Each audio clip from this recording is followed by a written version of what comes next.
Gracias por continuar en este diálogo urgente. Para esta entrevista central nos acompaña el miembro del Comité Central, dirigente del Partido de la Liberación Dominicana, el profesor Melanio Paredes, a quien damos los buenos días en este diálogo urgente. Profesor, buenos días. Buenos días a los amigos televidentes. ¿Cómo está usted? No tenía votado. Sí. Profesor, para empezar por lo más reciente, José Pepe Mujica, expresidente de Uruguay, está en el país todavía. Vino el expresidente a enseñarle a los políticos dominicanos unas cuantas cosas sobre austeridad y manejo de los recursos públicos. Cuando veo a Mujica y sus expresiones, me recuerda a Bosch. Lo único lamentable en esto es que la simulación del político dominicano lleva a políticos tradicionales que son la antítesis de Mujica a hacerse fotos y a participar de los eventos en que él ha expuesto, pero sin creer en lo que él dice. ¿De todos los partidos, profesor? De todos los partidos. ¿Cuál es su visión sobre lo que representa un Pepe Mujica en el mundo? Yo pienso que son, digamos, Comparado por ejemplo, con de los Juan últimos Bosch. mohicanos. Una persona parecida sería Sanders en Estados Unidos. Ya son setentones, personas entradas en edad, que sin embargo con una lucidez y una conexión con las expectativas que hoy se manifiestan en las generaciones de seres humanos, insatisfechos unos, frustrados otros por el quehacer político. Y cuando uno ve estos viejos dirigentes, en el caso de Mujica, una persona muy experimentada que pasó por procesos de guerrilla, de cárcel, y finalmente con una gestión de gobierno exitosa en su país, Uruguay. Entonces uno ve el arquetipo de políticos actuales. Uno piensa en 3 o 4 presidentes latinoamericanos que son postalitas delante de estos grandes líderes. ¿Y Danilo no se asemeja a un Pepe Mujica? Yo pienso que Danilo tiene un comportamiento frugal, sencillo, todo el mundo le conoce. De todas maneras, no estamos hablando ni siquiera de los comportamientos, digamos, en términos personales, sino la vocación de servicio, la entrega, la experiencia y sobre todo la autenticidad, que es lo grande en Mujica, la autenticidad. Yo pienso que el político por excelencia es aquel que es coherente en su discurso. Profesor, con sus hechos. hablando de coherencia, de político, de hechos y de partido, Juan Temístocles Montaz, miembro del comité político de su partido, de su provincia, y Carlos Amarante Baret, miembro del comité político de la provincia de Espaillat, del PLD. Uno dijo que el dinero ha corrompido todos los estamentos del Partido de la Liberación Dominicana, y el otro dijo que Dijo lo mismo, Reinaldo lo limitó a como unos que es una cuantos. aberración el dinero en el PLD. ¿Qué usted opina de esas declaraciones de esos 2 altos dirigentes de su partido? Yo pienso que el más antiguo de los ministros de los gobiernos del PLD le jugaron una trastada. ¿Cómo es el más Antiguo de los ministros de los gobiernos del PLD le jugaron ¿Y quién una es trastada Tema. porque esa declaración parece que fueron sacadas de una conferencia en que evaluaba al Partido de Liberación Dominicana en sus años de gobierno. Y lo que se resaltó fue eso, de muchas otras cosas que dijo. Y a mí me preguntaron y yo dije, bueno, cuando hay un crimen, la investigación judicial comienza por ver a quién beneficia el crimen. Y pienso que el destape que se ha dado en varios miembros del comité político tiene que ver con la irrupción de 5, 6 o 7 proyectos presidenciales que se han alojado en los poderes públicos, que no han tenido la grandeza que tuvo Danilo Medina, que en el año 2007 se retiró del gobierno en pleno éxito y decidió trabajar para buscar la presidencia de la República, pero desde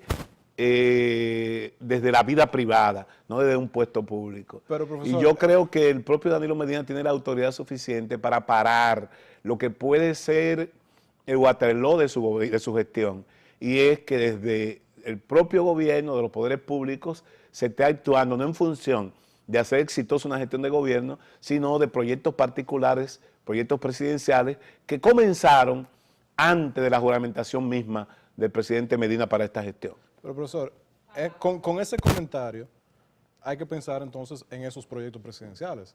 Incluso Temo ha tenido su proyecto presidencial ya los últimos 8 años. Y Carlos Marante Baré también se dice que él también tiene un proyecto presidencial encaminado. Incluso tiene un diputado en su hijo que gran parte de los comentarios que se han hecho a raíz del comentario de él fue de la posición tan extravagante, digamos, en las elecciones pasadas de su hijo, quien salió como el más votado a nivel nacional.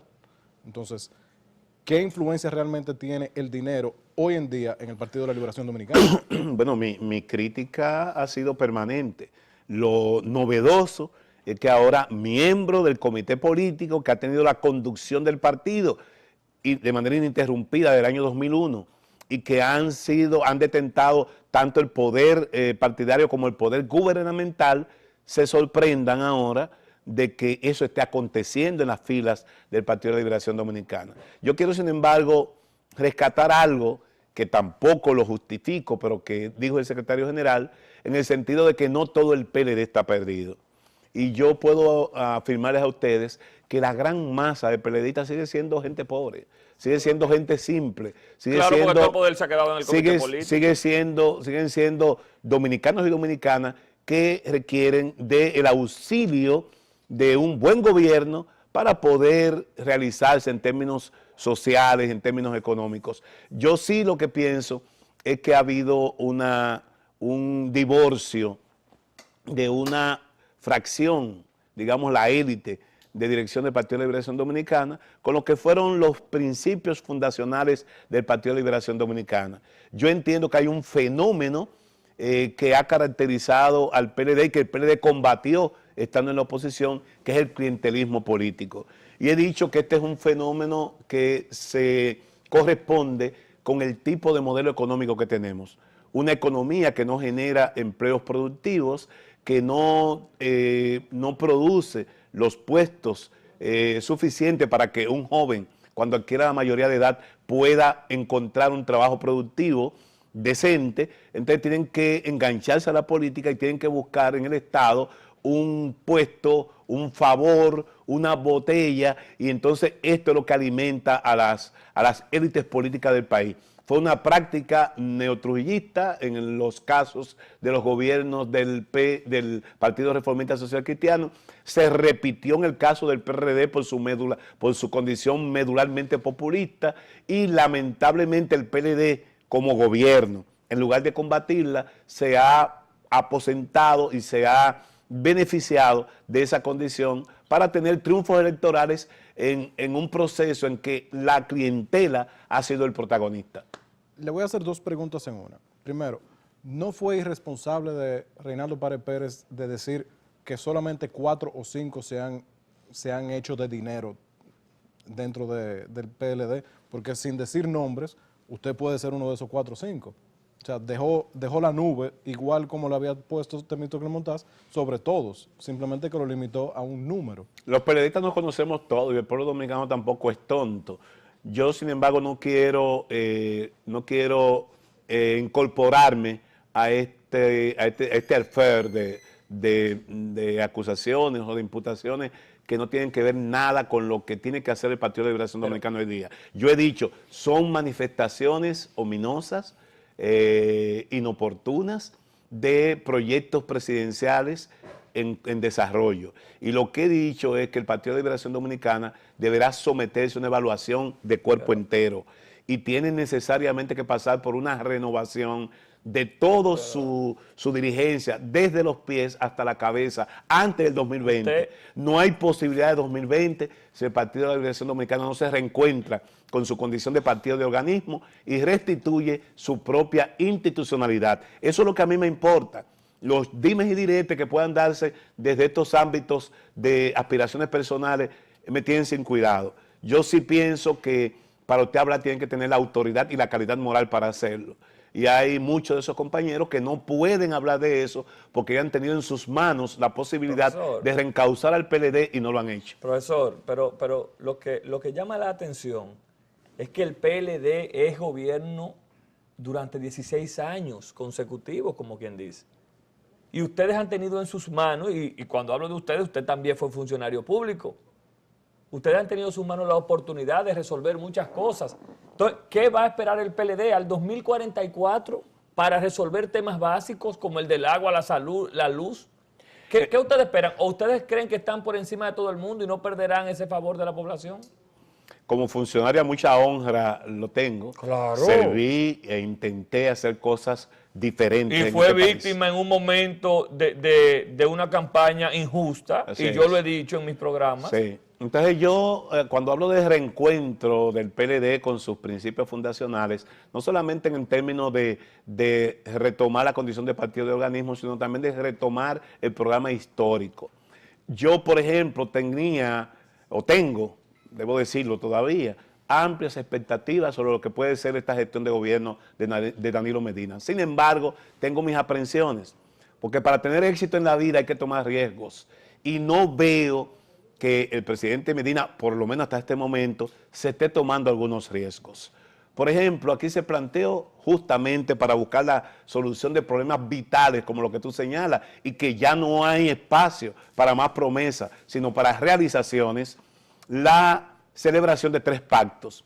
Esos pactos se derivaban de la Ley de la Estrategia Nacional de Desarrollo. Uno de ellos fue el pacto educativo, que yo fui actor, pues se me convocó como especialista en el área a la firma de ese pacto que fue en el año 2014. De abril de 2014 a la fecha se ha cubierto el 15% del horizonte en que se definió la ejecución del pacto, que son 16 años, 4 administraciones. En este 15% del tiempo del pacto, yo puedo decir que ni siquiera los mecanismos de monitoreo y seguimiento de los planes educativos se han conformado. De manera que el pacto educativo está estancado. Su última asamblea general, que debió reunirse el 29 de septiembre para evaluar lo que ha acontecido con la aplicación del 4%, no pudo reunirse. ¿Por qué? Porque los mecanismos, los comités de apoyo técnico no habían cumplido con su trabajo. Y entonces, cuando uno ve que lo que generó amplias expectativas está en el limbo, cuando uno ve que el pacto eléctrico está saboteado y también se mantiene en el limbo, y ya se está hablando de vender la planta de Catalina, y al mismo tiempo uno ve que el gobierno ha hecho caso omiso al tema del pacto fiscal, entonces yo tengo que decir, no vamos por buen camino. No hay posibilidad, como dijo Mujica ayer, que con una presión tributaria del 14%, el gobierno pueda hacer actos de calidad. Y uno ve al gobierno repitiendo acciones puntuales que fueron exitosas en la anterior gestión, pero no se ve un relanzamiento del gobierno con planes nuevos que tienen necesariamente que sustentarse en nuevas inversiones. Profesor. Y si no tenemos los recursos, el gobierno no podrá hacer esas grandes inversiones. Para nadie es un secreto que lo que usted está planteando es que hay una desconexión gobierno-partido. Claro que lo está, y lo he estado denunciando por años. Hay una desconexión. Entonces, ¿dónde queda el papel jugado por el presidente de esa organización política, Leonel Fernández, por el secretario general Reinaldo Pared y por el presidente Danilo Medina? Bueno, felizmente a mí no se me puede acusar de que esté haciendo declaraciones fuera de contexto o que vengo a hablar ahora, porque Melanio no es funcionario, no. Yo le estoy planteando el año 2005. En el año 2005 fui de los que defendí, e incluso se me designó para elaborar un reglamento de funcionamiento del Comité Central, porque yo decía que el Comité Político estaba usurpando funciones al Comité Central. Y lo que se procedió fue ampliar de manera ilimitada la membresía del Comité Central para convertirlo en un organismo de postalita, un organismo sin funciones, un organismo incapaz de reunirse por la cantidad de integrantes, lo que aparentaba ser una decisión democrática, en el fondo ha resultado todo lo contrario. O sea, se amplió la membresía del Comité Central para que no funcione, para que no se reúne. Y eso fue con una acción deliberada. Entonces, en la asamblea del 8º Congreso de Rafael Caseacta, celebrado en enero del 2014, yo me paré en plenaria, el único delegado que se puso de pie en plenaria, y le insté al presidente del partido y a todo el comité político a que asumieran su rol y reconducieran al Partido de Liberación Dominicana por su institucionalidad. Habían acontecido hechos inauditos, hechos impensables en el proceso de elección de miembros del Comité Central, y yo señalé que el presidente Fernández, como presidente del partido, debía calzarse las botas de Juan Bosch y comenzar a poner orden en ese partido. Ha pasado el tiempo y todo ha seguido su curso. De manera que yo he hecho los llamados pertinentes en los momentos oportunos, y conmigo algunos otros, muy escasos, porque lamentablemente en esa burocracia de los 650 miembros del Comité Central y unos 2.600 presidentes intermedios, mucha gente solo espera un decreto de Leonel o un decreto de Danilo, y tienen temor de enfrentar una realidad como la que vive nuestro partido. Yo no tengo ese problema porque he sido crítico desde posiciones de gobierno y fuera de posiciones de gobierno, porque es un problema de identidad, es un problema de una visión que lo que nos formamos en la escuela bochista entendemos y tratamos de ser coherentes con esos principios. Profesor, para aprovechar su conocimiento de la parte de educación, los últimos 2 ministros de educación no han sido profesores. Se le otorgó por fin el 4% por el que gran parte de la sociedad luchó. Y hay que decir que fue una lucha de la sociedad, no tanto un logro de ningún partido político. ¿Qué se necesita de parte del Ministerio de Educación para que la educación realmente tenga los valores que debería tener ya con la inversión que se le ha llevado en los últimos 4, casi 5 años? Ese es otro tema que a mí me genera aprensiones. Un administrador puede... El Partido de Liberación Dominicana, una de sus características reconocidas, fue el que hizo escuela de gobierno. El partido creó las secretarías, que eran una especie de gabinetes sombra, estando en la oposición. Ustedes estaban muy pequeños, pero en los años 80, durante los gobiernos del PRD, el gabinete sombra del PLD no solamente era capaz de hacer las críticas, sino hacer la sugerencia de políticas económicas y políticas en diferentes ámbitos, que nos fue ganando prestigio en la población y nos llevó de una fuerza minoritaria en el año 78 a convertir en la fuerza mayoritaria del país en las elecciones de 1990, bajo la conducción de Juan Bosch. Y eso era porque cada instancia de gobierno en el partido se reproducía en las llamadas secretarías o comisiones profesionales. Y naturalmente se entendía que quienes irían a los puestos de dirección cuando el PLD asumiera el poder, debía venir de esa cantera de profesionales y personas formadas en esas escuelas de gobierno. No ha sido así. Y entonces uno ve aquí que te mandan a un abogado a medio ambiente y a un promotor de negocio a la Procuraduría. Y aparece un estadígrafo que ahora va a la banca de industria y comercio y ponen al frente a una persona que no sabe nada de estadística. Entonces, eso es un proceso de desinstitucionalización del país.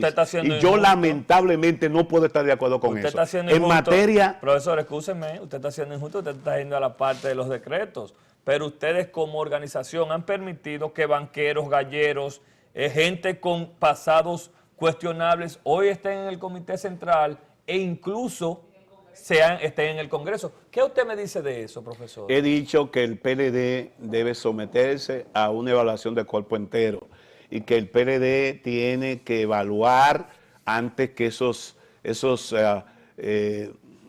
pronunciamientos parciales que han estado haciendo miembros de comités políticos, evaluar lo que ha sido su rol como partido de gobierno, lo que han sido los alcances y los logros de sus gobiernos, profesor, pero también la materia pendiente. Pero volviendo al tema... ¿Qué usted opina ahí volviendo mismo, al tema ahí mismo para seguir el hilo conductor un segundito, porque usted toca temas importantes? ¿Qué usted opina de un joven que con 24 años sin ninguna carrera política sea el más votado en la región norte como diputado? Yo insisto en ver el cuerpo entero, no las particularidades. Y he dicho que me preocupa el proceso de desinstitucionalización, no solamente a nivel partidario, sino a nivel de gobierno. Tú me preguntabas de educación. Aquí hay un mito con el tema de la gerencia. No solamente se necesitan buenos gerentes, es importante. En el caso de educación se necesita la gerencia administrativa, pero también la gerencia pedagógica. Y como dijo un ejecutivo de una empresa en Silicon Valley, en el buen capitalismo, para vender un producto hay que tener el producto. Para tú manejar un área, tiene que tener el mínimo conocimiento del área. Y en el caso educativo es complejo. El actual ministro se le reputa como un buen gerente, es un cuerpo pesado y complejo el Ministerio de Educación y requiere de ciertas competencias para conducir sus procesos administrativos y financieros. Pero sobre todo hay que formar equipo para la gerencia pedagógica, que yo no alcanzo a verlo todavía. Y esa gerencia pedagógica es lo fundamental en materia educativa porque es la que tiene que ver con que todos los insumos y todas las acciones canalizadas en ese cuerpo que llamamos sistema educativo den como producto que los niños, las niñas, los adolescentes aprendan en las aulas, puedan descubrir sus talentos y puedan adquirir las competencias y habilidades para incorporarla como proyecto de vida. Eso todavía es una materia pendiente. Hay que ver en los próximos años lo que ha sido un impacto del 4%, pero yo aspiro a que en esta gestión del presidente Medina comencemos a mostrar resultados en términos de indicadores de aprendizaje en las aulas. En sentido general, yo creo que Danilo deberá insistir en relanzar su gobierno porque parece un gobierno viejo con algunos parches, con parches que son funcionarios nuevos pero políticos viejos. Entonces yo entiendo que un partido que ha estado por tantos años en el gobierno tiene que estar renovándose permanentemente, tiene que estar generando expectativas en la población y hasta ahora eso no lo estamos viendo. Vamos, antes de culminar esta entrevista, a una importante pregunta en la mesa de los comentarios que tiene nuestro compañero Víctor Almonte. Así mismo es, profesor, yo quiero continuar en la misma línea del tema de educación. Usted es un exministro en esa área por el parte del gobierno del Partido de la Liberación Dominicana y durante su gestión fue que muchas organizaciones y personas, dentro de las cuales me incluyo, iniciamos todo el proceso de la lucha del 4%. Recordamos durante su gestión la iniciativa de 1000 por 1000 horas de clases. Y mi pregunta va a usted resaltar tanto el pacto educativo, el pacto eléctrico, el pacto fiscal como pendientes del gobierno de su propia organización. Y esos indicadores de educación que usted indica, por su experiencia, ¿cuál entiende usted entonces que debe estar ese láser puesto para seguir caminando por el tema del 4%? Ya dijo el tema de las estructuras, de los comités que no están trabajando, el tema de indicadores de aprendizaje en las aulas, el tema de la parte pedagógica, pero quisiera escuchar otros que garantizan una mejor implementación del 4%. Yo pienso que lo primero es que retomemos la visión y el instrumental que creó el Pacto Educativo para darle seguimiento, porque hay que entender que para tener éxito educativo no basta con que tengamos unos maestros bien pagados, que tratemos de bien formarlos, sino que debe ser una impronta que asuma toda la sociedad. Y por consiguiente, las familias juegan un papel importante. Sin embargo, yo entiendo que en esta etapa en que estamos hay dos temas cruciales. Una de ellas es que podamos garantizar que el currículum que ha esperado 6 años para ser actualizado pueda validarse en las aulas y que en ese currículum podamos observar qué y cómo aprenden los alumnos y que los maestros puedan pasar por un proceso de reprofesionalización en el que abandonen el rol del maestro que lo sabe todo, que se para frente al alumno y cambie ese rol por el de facilitador de los aprendizajes. Es fundamental, estamos en el siglo XXI, los niños y jóvenes aprenden por sí mismos, tienen un teléfono celular inteligente en sus manos o múltiples medios para accesar a la información y al conocimiento. Entonces hay que conectar con esa realidad. Si queremos seguir implantando en nuestras escuelas contenido del siglo XIX, con maestros formados en el siglo XX y alumnos con expectativas del siglo XXI, estamos irremediablemente perdidos. Hay que conectar con una realidad hoy y la única forma de hacerlo es conectar con el qué y cómo aprenden los alumnos y que todo el proceso de formación de docentes y de aplicación del currículum en el aula esté centrado alrededor de ese objetivo. Profesor, dada la realidad política dominicana, ¿el PLD al día de hoy tiene posibilidades de ser reelegido en el 20? Y si es así, ¿podría Danilo Medina volver a ser presidente en el 20? Yo pienso que el PLD tiene un reto importante por delante. Es cierto que el PLD no anda bien, pero la oposición anda peor, porque uno no tiene tampoco en esa oposición, el pueblo dominicano no tiene alternativa. Usted ve una oposición que en lugar de posicionar el 37% tenido en las elecciones, anda por ahí divagando y han sido incapaces de reconocer el 62% con el que el presidente Medina ganó holgadamente las elecciones. Entonces, yo creo que el PLD tiene una segunda oportunidad, o yo diría, una tercera oportunidad. La segunda la tuvo cuando el presidente Fernández volvió al poder en el 2004 y tuvo que administrar carencias. Ahora, para que podamos tener éxito, el PLD y sus gobiernos deben abandonar la vocación de administrar carencias y deben ocuparse de romper las ataduras fácticas, generar los ingresos o proveer mediante una nueva fiscalidad los ingresos que se requieren para poder resolver problemas vitales de la población como energía eléctrica, agua potable, educación de calidad, salud en nuestros hospitales y oportunidades de empleos a las nuevas y futuras generaciones. Para hacer eso hay que calzarse las botas de la responsabilidad y de arriesgarse.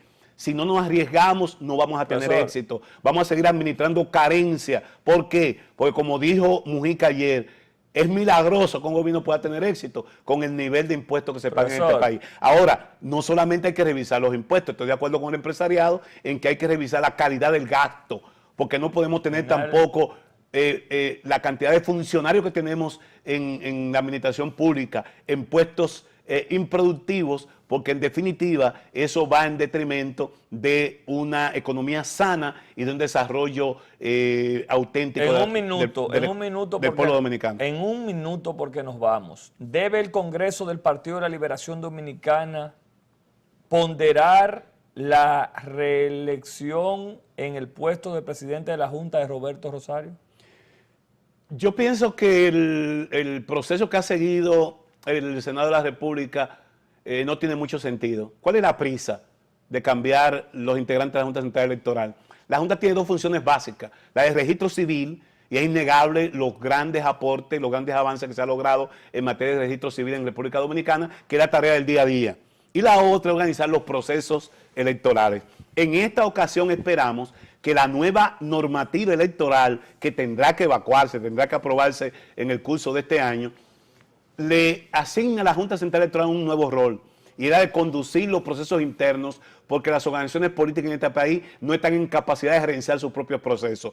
Como la Junta tendrá que dirigir esos procesos internos antes del 20, entonces no puede inventarse con la Junta, debe haber algún tipo de experiencia en la administración de esos procesos. Y yo pienso que antes que cambiar los integrantes de la Junta, debe definirse la norma y los perfiles que deben tener los integrantes de ese órgano fundamental de la democracia dominicana. Habló el profesor Melanio Paredes, él dice que la experiencia debe continuar en la Junta, eso lo dice todo. Continuidad. Gracias, profesor, por su presencia. A ustedes no se vayan, que ya Colombia y Víctor, que los veo por allí muy acomodados, concentrados, tenemos ya la parte complementaria del programa.